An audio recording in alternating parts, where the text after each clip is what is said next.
नमस्कार, मी सोनल तांबे. Global Maharashtra 24 news बुलेटिनमध्ये तुम्हा सर्वांचं स्वागत. पाहूया आजच्या ठळक घडामोडी. फक्त ग्लोबल महाराष्ट्र 24 वृत्तवाहिनीच्या आपल्या हक्काचे विचार.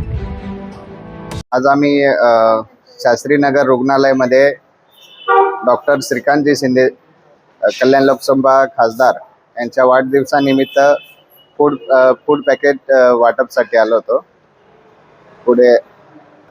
आणि हा फूड वाटप आम्ही रुक्मिणीबाई हॉस्पिटलमध्ये पण केला आहे. पण शास्त्रीनगर हॉस्पिटलमध्ये आल्यानंतर मला काही निदर्शनास आलं की इथे डॉक्टर रात्रीच्या वेळेस थांबत नाही, RMO पण थांबत नाही. तर ती कंप्लेंट मी महापौर मॅडमकडे करणार आहे. नक्कीच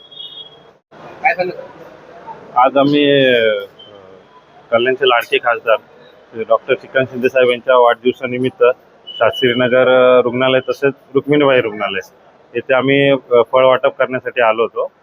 पण इथे आम्हाला असं आढळून आलं की रुग्णांची भरपूर गैरसोय होते. तसेच रस्त्यावर आम्हाला आता कंप्लेंट आली की फेरीवालेच असतात, ॲम्ब्युलन्स यायला जागा नसते. एवढं फेरीवाल्यांनी तिथे हे करून घेतलेलं आहे, विळखा घातलेला आहे. तसेच इथे डॉक्टर रात्रीच्या वेळेस उपलब्ध नसतात. तर येत्या 2-3 दिवसात आम्ही मॅडमला ही कंप्लेंट आज करणारच आहे. आम्ही येथील 2-3 दिवसात मॅडम पण इथे व्हिजिट करतील व जे रुग्णाला त्रास होतोय किंवा इथं जे सुखसुविधा नाही आहेत त्या आम्ही पुरवण्याचा पूर्ण प्रयत्न करू. जय हिंद, जय महाराष्ट्र.